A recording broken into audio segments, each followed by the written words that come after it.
ಓಂ ಗುರುವೇ ನಮಃ.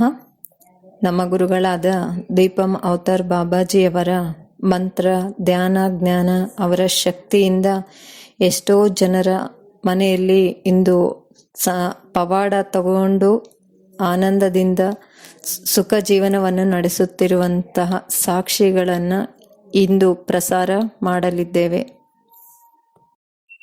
ಎಲ್ಲರಿಗೂ ನಮಸ್ಕಾರ. ನನ್ನ ಹೆಸರು ಭಾಗ್ಯಲಕ್ಷ್ಮಿ. ನನ್ನ ಊರು ಬಳ್ಳಾರಿ.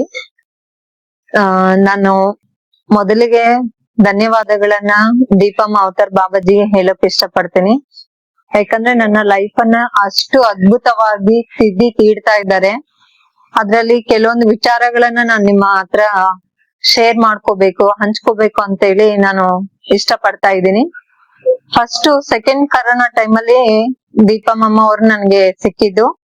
ಒಂದು ಬಾಲಭಾರತಿ ಸ್ಕೂಲಲ್ಲಿ ಒಂದು ಪ್ರೋಗ್ರಾಮ್, ಅವರ ಒಂದು ಪ್ರೋಗ್ರಾಮ್ ನಡೆದಾಗ ನಾನು ಅವ್ರನ್ನ ಭೇಟಿ ಆಗಿದ್ದು. ಅಲ್ಲಿಂದ ನಮ್ಮ ಪಯಣ ಗುರುವಿನ ಜೊತೆ ಶುರು ಆಗಿದ್ದು. ನಾರ್ಮಲ್ ಆಗಿ ನಾನು ಗುರು ಅಂದ್ರೇನ ಈಗ ಸಾಯಿಬಾಬಾ, ರಾಘವೇಂದ್ರ ಸ್ವಾಮಿಗಳು ಎಲ್ಲ ಹೇಗಿದ್ದಾರೋ ಅದೇ ತರನೇ ಅಂತೇಳಿ ಅನ್ಕೊಂಡಿದ್ದು. ಜಾಸ್ತಿ ನಾನು ಅವ್ರ ಹತ್ರನೇ ಶೇರ್ ಮಾಡ್ಕೊಂತ ಇದ್ದೆ. ಸಾಯಿಬಾಬಾ ಅವ್ರ ಹತ್ರ ಏನೇ ವಿಚಾರಗಳಿದ್ರು ಅದೇ ತರಾನೇ ನನ್ಗೆ ದೀಪಂ ಅಮ್ಮ ಅವ್ರು ಕೂಡ ಹಾಗೆ ಅನ್ನಿಸ್ತು. ನಾನು ಅವ್ರನ್ನ ಭೇಟಿಯಾಗಿ ಅವ್ರ ಜೊತೆ ಮಾತಾಡೋದಕ್ಕೆ ನನ್ನ ಮನ್ಸಲ್ಲಿರೋದನ್ನ ಎಲ್ಲವನ್ನು ಹೇಳ್ಕೊಳಕ್ ಸ್ಟಾರ್ಟ್ ಆದ್ಮೇಲೆ ಅದೇ ತರ ನನ್ನ ಭಾವನೆ ಬಂತು. ಬರ್ತಾ ಬರ್ತಾ ಹೇಗಾಯ್ತು ಅಂದ್ರಗಿನ ಕೆಲವೊಂದು ವಿಚಾರದಲ್ಲಿ ನನ್ನನ್ನ ಎಷ್ಟು ತಿದ್ದುತ್ತಾ ಬಂದ್ರು ಅಂದ್ರೆ, ನಾನು ಡಿಗ್ರಿ ಮಾಡಿದೀನಿ, ಮಾಡಿದ್ರು ಕೂಡ ಒಂದು ಗೌರ್ಮೆಂಟ್ ಜಾಬ್ಗೋಸ್ಕರ ಪ್ರಯತ್ನ ಪಡ್ತಾ ಇದ್ದಾಗ ಎಷ್ಟು ಪ್ರಯತ್ನ ಮಾಡಿದ್ರು ಕೂಡ ಅದು ಸಕ್ಸಸ್ ಆಗ್ತಾ ಇದ್ದಿಲ್ಲ. ಕೆಲವೊಂದು ಪಾಯಿಂಟ್ ಅಲ್ಲಿ ಮಿಸ್ ಆಗ್ತಾ ಇತ್ತು, ತುಂಬಾ ನೋವಾಗ್ತಾ ಇತ್ತು. ಹಾಗಂತ ಹೊರಗಡೆನೂ ಹೋಗಿ ಕೆಲ್ಸ ಮಾಡೋಷ್ಟು ನನ್ ತಲೆನೂ ಬರ್ಲೇ ಇಲ್ಲ. ಅಸಲು ಬರೀ ಒಂದಕ್ಕೆ ಮಾತ್ರ ನಾನು ಸೀಮಿತಳಾಗಿ ಮನೇಲೆ ಕೆಲ್ಸ ಮಾಡ್ಕೊಂಡು ಕೂಡ್ತಾ ಇದ್ದೆ. ನನ್ಗೆ ದೀಪಂ ಅಮ್ಮ ಸಿಕ್ಕಿದಾದ್ಮೇಲೆ ಯಾವ್ದೇ ವಿಚಾರ ಆದ್ರೂ ಒಂದಕ್ಕೆ ಸ್ಟಿಕ್ ಆಗಿರ್ಬಾರ್ದು, ಇಷ್ಟು ಓದಿರೋ ಹುಡುಗಿ ನೀನು ಮುಂದೆ ಹೋಗ್ಲೇಬೇಕು ಅಂತ ಹೇಳ್ಬಿಟ್ಟು ನನ್ಗೆ ತಿಳಿಸ್ದಾಗ ಟ್ಯೂಷನ್ ಅನ್ನ ಸ್ಟಾರ್ಟ್ ಮಾಡ್ಕೊಂಡೆ ನಾನು. ಅದ್ರಲ್ಲಿ ನನ್ಗೆ ಒಂದು ಸ್ವಲ್ಪ ಕೂಡ ನಾಲೆಡ್ಜೇ ಇಲ್ಲ. ಮಕ್ಳಿಗೆ ಪಾಠ ಮಾಡೋದಂದ್ರೆ ಸುಮ್ನೆ ಅಲ್ಲ, ನನ್ ಕೈಲಿ ಆಗಲ್ಲ ಅನ್ಕೊಂಡ್ ಸುಮ್ನೆ ಇದ್ದೆ. ಇಲ್ಲ ನಿನ್ನಿಂದ ಆಗುತ್ತೆ, ನೀನ್ ಶುರು ಮಾಡು ಅಂತ ಹೇಳಿ ಅವ್ರು ನನ್ಗೆ ಮಂತ್ರ ಧೈರ್ಯ ಕೊಟ್ಟಿದ್ಮೇಲೆ, ಮಂತ್ರ ಶಕ್ತಿ ಕೊಟ್ಟಿದಾದ್ಮೇಲೆ ನನ್ ಮಕ್ಳಿಗೆ ಸ್ಟಾರ್ಟ್ ಮಾಡ್ದೆ. ಅದು ಎಲ್ಲಿವರೆಗೂ ಅಂತಂದ್ರೆ ನನ್ನ ಹತ್ರ 20 ಮಕ್ಳು ಬರೋದಕ್ಕೆ ಸ್ಟಾರ್ಟ್ ಆದ್ರು. ಎಷ್ಟು ಅದ್ಭುತವಾಗಿರ್ತಾ ಇತ್ತು ಅಂದ್ರೆ ಪ್ರತಿಯೊಂದು ಕ್ಲಾಸು, ಅದು ಎಲ್ಲಾ ವಿಧದ ಸ್ಕೂಲ್ ಮಕ್ಳು ನನ್ನ ಹತ್ರ ಬರ್ತಾ ಇದ್ರು. ಅದ್ರಲ್ಲಿ ಪ್ರತಿ ಎಕ್ಸಾಮ್ ಅಲ್ಲೂ ಕೂಡ ಒಂದು ಒಳ್ಳೆ ಅಂಕನ ಪಡ್ಕೊಂಡು ಅದು ಖುಷಿಯಾಗಿ ಬಂದ ಹೇಳ್ತಾ ಇದ್ರು.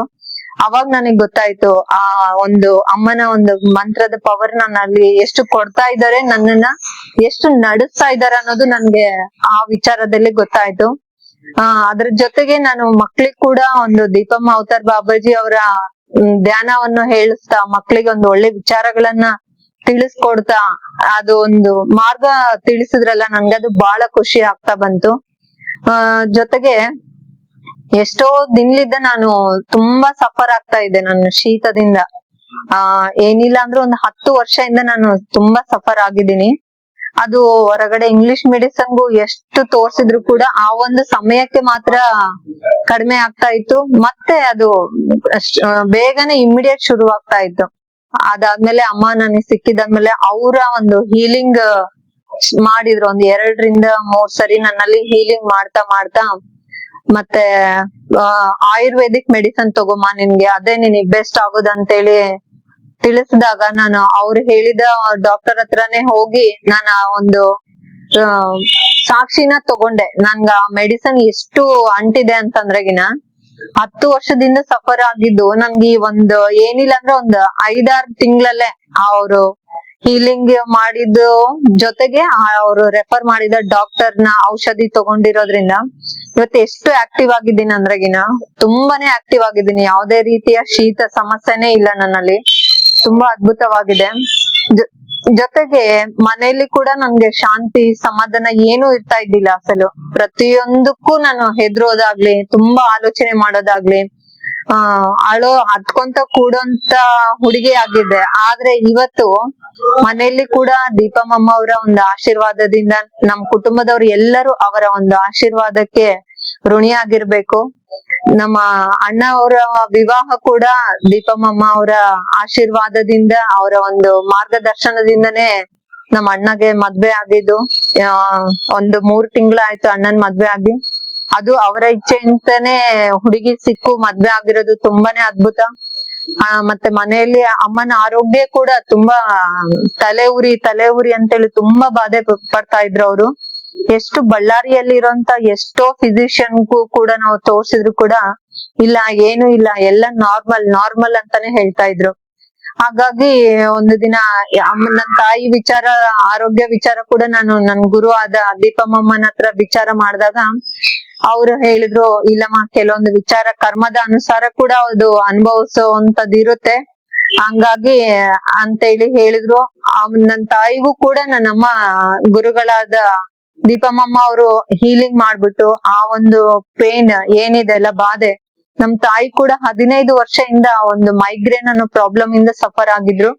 ಅದು ಕೂಡ ಅವರು ಹೀಲಿಂಗ್ ಮಾಡಿ ಅವರ ಒಂದು ಶಕ್ತಿ ಕೊಟ್ಟು, ಧ್ಯಾನ ಮಾರ್ಗ ಮತ್ತೆ ಅವರ ಒಂದು ಮಂತ್ರವನ್ನ ಕೊಟ್ಟು ಅವರು ಕೂಡ ಒಂದು ಆ ನೋವಿಂದ ಹೊರಗಡೆ ಬಂದಿದ್ದಾರೆ.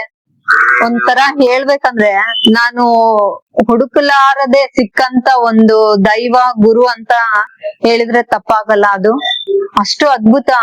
ಒಂದೊಂದು ಪ್ರತಿ ಕ್ಷಣನು ಅವರ ಒಂದು ಅದ್ಭುತ ಮಿರಾಕಲ್ ಅನ್ನ ನನ್ನ ಲೈಫ್ ಅಲ್ಲಿ, ನನ್ನ ಕುಟುಂಬದವರು ಕೂಡ ಎಲ್ರು ನೋಡ್ತಾ ಇದ್ದೀರಿ. ಎಲ್ಲೇ ಒಂದು ಹೋಗ್ಬೇಕಂದ್ರು ಕೂಡ ಕೆಲವೊಂದು ಸಾರಿ ಕೆಲವೊಂದು ಕೆಲ್ಸಕ್ಕೆ ಮನ್ಸಲ್ಲಿ ಅವರನ್ನ ಮಂತ್ರ ನೆನೆಸ್ಕೊಂಡು ಅಮ್ಮ ಈ ತರ ಹೋಗ್ತಾ ಇದ್ದೀನಿ, ಎಲ್ಲವನ್ನು ನೀವೇ ನೋಡ್ಕೊಳ್ಳಿ ಅಂತೇಳಿ ಅವ್ರಿಗೆ ಒಂದು ಅರ್ಪಣೆ ಮಾಡ್ಬಿಟ್ಟು ನಾವ್ ಮುಂದೆ ಹೋದ್ರೆಗಿನ ಆ ಒಂದು ಕೆಲ್ಸ ಎಷ್ಟು ಸಲೀಸಾಗಿ, ಎಷ್ಟು ಅದ್ಭುತವಾಗಿ ನಡೆಯುತ್ತೆ ಅಂದ್ರೆ ಅದನ್ನ ಅನುಭವ ತಗೊಂಡವ್ರಿಗೆ ಆ ಆನಂದ ಸಿಗೋದು.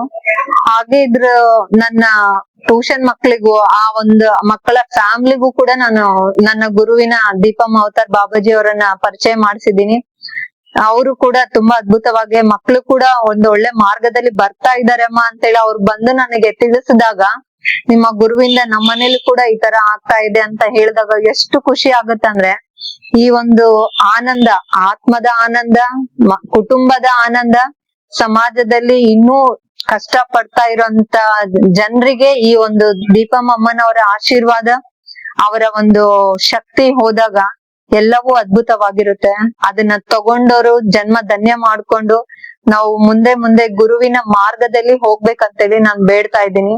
ಯಾಕಂದ್ರೆ ಜೀವನದಲ್ಲಿ ಎಲ್ಲ ಇದ್ದು ಕೂಡ ನಮ್ಗೆ ನೆಮ್ಮದಿ ಇಲ್ಲ, ಗುರಿ ಇಲ್ಲ, ಗುರು ಇಲ್ಲ ಅಂದ್ರೆ ಎಲ್ಲನೂ ವ್ಯರ್ಥ, ಜನ್ಮನೇ ವ್ಯರ್ಥ ಅಂತೇಳಿ ನನ್ನ ಅನಿಸಿಕೆ.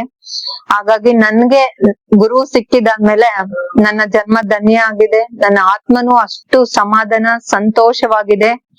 ಇದರಿಂದ ಮುಂದೆ ಗುರು ನನ್ನನ್ನ ಒಳ್ಳೆ ಮಾರ್ಗದಲ್ಲೇ ಕರ್ಕೊಂಡು ಹೋಗಿ ನನ್ನನ್ನ ಒಂದು ಒಳ್ಳೆ ಸ್ಥಾನಕ್ಕೆ ಕರ್ಕೊಂಡು ಹೋಗ್ತಾರ ಅನ್ನೋ ನಂಬಿಕೆ, ಭರವಸೆ ನನ್ನಲ್ಲಿ 100% ಇದೆ. ನಾನು ಯಾವಾಗ್ಲೂ ನನ್ನ ಗುರುಗೆ ಚಿರಋಣಿ ಆಗಿರ್ತೀನಿ. ನನ್ನ ಕೈ ಹಿಡಿದು ನಡೆಸುವಂತ ಗುರುಗಳಾದ ದೀಪಂ ಅವತಾರ್ ಬಾಬಾಜಿಗೆ ನನ್ನ ಒಂದು ಅನಂತ ಕೋಟಿ ನಮನಗಳನ್ನ, ಧನ್ಯವಾದಗಳನ್ನ ತಿಳಿಸ್ತಾ, ಈ ಪವಾಡ ಎಲ್ಲರಿಗೂ ಹೋಗ್ಲಿ, ಅವರ ದೀಪಮಮ್ಮನ ಆಶೀರ್ವಾದ ಪ್ರತಿ ಮನೆಯಲ್ಲೂ ಆ ಒಂದು ಶಕ್ತಿ ಹರಡಲಿ, ಎಲ್ಲ ಮನೆ ಆನಂದವಾಗಿರ್ಲಿ ಅಂತ ಈ ಮಾತನ್ನ ಹೇಳ್ತಾ ಇದೀನಿ. ಈ ಒಂದು ಗುರುವಿನ ವಿಚಾರವನ್ನ ಹೇಳೋದಕ್ಕೆ ಅವಕಾಶ ಕೊಟ್ಟಂತ ಎಲ್ಲರಿಗೂ, ನನ್ನ ಗುರುಗೂ ನಾನು ವಂದನೆಗಳನ್ನ ತಿಳಿಸ್ತಾ ನನ್ನ ಮಾತನ್ನ ಮುಗಿಸ್ತಾ ಇದ್ದೀನಿ. ಧನ್ಯವಾದಗಳು Deepam Babaji. Thank you so much.